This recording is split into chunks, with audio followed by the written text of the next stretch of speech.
Having now played about an hour of LEGO Horizon Adventures, it feels like a game with great ideas that are restricted by the IP it's based on.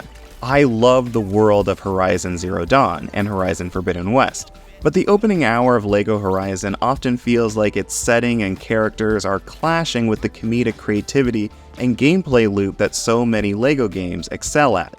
The opening hour of LEGO Horizon feels like a pretty decent start to what's hopefully a good game. At the very least, it's shaping up to be my favorite LEGO game in terms of visuals, but there are moments where I could see the kid-friendly vibe of the LEGO games conflicting with the more adult-oriented storylines of Horizon. LEGO Horizon is a loose retelling of Aloy's first adventure, in which the bow-wielding protagonist utilizes an assortment of hunting tools and high-tech gadgetry to fight mechanical dinosaurs, mammals, and birds in a world that feels both like a forgotten past and an unforeseen future of our own. Aloy, mysteriously birthed from a mountain and subsequently made an outcast, desires to prove herself capable of joining the tribe that cast her out and returning to the mountain to uncover the truth about her origins. It's a good story, but not one that seems to translate well to the structure of a LEGO game. Each LEGO game is built on a backbone composed of beloved characters, well-remembered locations, and memorable scenes that fans of the original IPs have talked, argued, and joked about for years. Horizon Zero Dawn doesn't have that. As much as I enjoyed the game, I can't really remember any of the characters beyond Aloy, can't point to any specific locations in the game as being especially memorable, and despite how cool some of the late game reveals are, there aren't too many moments in the story that stand out with the same cultural reverence seen in Star Wars, Indiana Jones, Harry Potter, Lord of the Rings, or Marvel and DC comics. As a result, LEGO Horizon's jokes in the opening hour don't pack the same level of cheekiness I've come to love in other LEGO games, nor did the first hour of the story include any moments that had some of the incredible self-referential humor that the LEGO games have excelled at since 2005's LEGO Star Wars the video game. And again, I only played a snippet of LEGO Horizon, which covered the opening moments of Horizon Zero Dawn, arguably the weakest part of that game. Much in the same way Horizon Zero Dawn gets a lot better after its opening, it's quite possible that LEGO Horizon does as well. Many of the past LEGO games get better after their opening levels once more of their mechanics become available to you. There were moments in that first hour that made me chuckle, and although I want to fully laugh out loud when playing a LEGO game, the brief chuckles could be a good indication that LEGO Horizon will surprise me in the same way past LEGO games have. Still, I'm a tad worried for the ending of LEGO Horizon, as it will be building on the emotional gut punches that occur in the final hours of Horizon Zero Dawn. Horizon Zero Dawn is a lot of things, but funny, it is not. Still comparing LEGO Horizon to other LEGO games, on the reverse side, the opening hour of the game surpasses its contemporaries when it comes to visuals. Up to this point, the LEGO games have primarily only made their characters LEGO. Aspects of the environment, like bushes or doors or weapon effects, have sometimes also been made of LEGO bricks, but the floor your character walks on and the walls of buildings typically aren't. They're the worlds of the IP filled with LEGO creations. Not so for LEGO Horizon. The entire in-game world is composed of LEGO pieces, making LEGO Horizon look like a LEGO set brought to life. It's incredible and visually stunning, setting a new standard that I hope all future LEGO games follow. Bam! All the superhero! How you like that shot?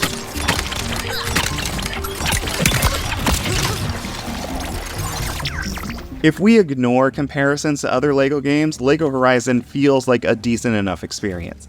The game attempts to combine the stealth mechanics of Horizon Zero Dawn with the arcadey action of the LEGO games for middling results. Aloy and her allies can hide in tall grass to sneak about a space and aim shots at specific weak points on the mechanical monstrosities that populate each stage, carving off parts of each enemy until it ultimately has no leg to stand on, sometimes literally, and collapses into lifeless LEGO pieces. It's fine. There's no real strategy to it, even on the hardest of the game's 5 difficulty settings, at least of what I've played, and so each fight seems to play out exactly the same again and again. Clearly, LEGO Horizon is aimed at a younger audience than me, just like previous LEGO games, so I'm probably not going to get the depth of strategy and difficulty found in Horizon Zero Dawn. That does beg the question, of course, as to who LEGO Horizon is for. It seems too easy and simple for adults hoping to relive Horizon Zero Dawn, unless you're a parent desperate to share that experience with your child.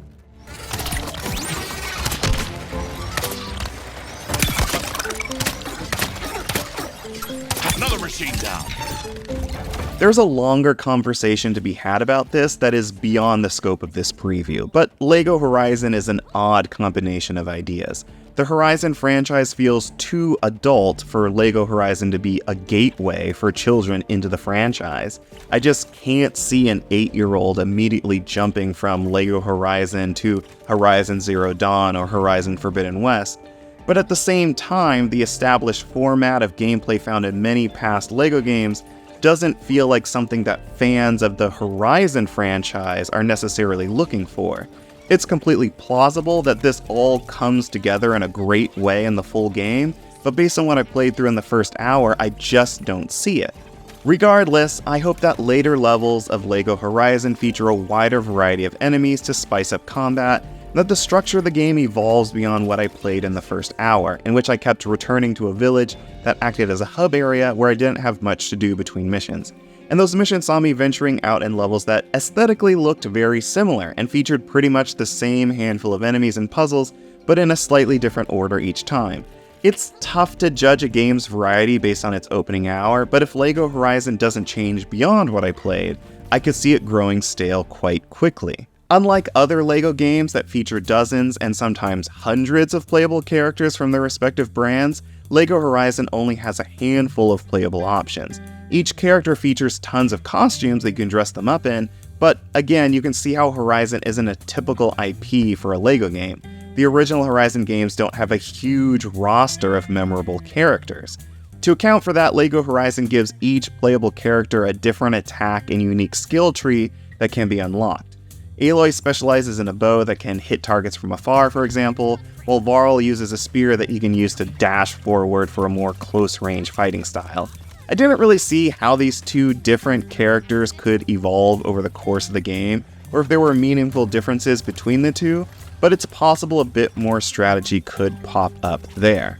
I imagine there's a lot to LEGO Horizon Adventures that I just didn't get to see because it exists beyond the opening hour I got to play. I'm hopeful my first impression of the game isn't one that continues when I get to play the full experience. As someone who has loved the LEGO games since the mid-2000s, and has a soft spot for Aloy in the Horizon series, a game like LEGO Horizon Adventure should be a slam dunk for me. I'm still worried that the nature of Horizon Zero Dawn doesn't lend itself well to translating to the formula used in past LEGO games, but I'm hopeful Guerrilla Games and Studio Gobo managed to find a way to make it all come together after the bumpy opening hour. A more kid-friendly property like Insomniac's Spider-Man and Ratchet & Clank or Team Asobi's Astrobot would have likely made for a better LEGO game in my opinion, but if LEGO Horizon Adventures works out, this could be a method PlayStation uses to help its more adult-oriented franchise be more approachable for younger audiences. LEGO Horizon Adventures is scheduled to launch for PS5, PC, and Switch on November 14th. To stay up to date on LEGO Horizon Adventures and the Horizon franchise as a whole, stay tuned to GameSpot.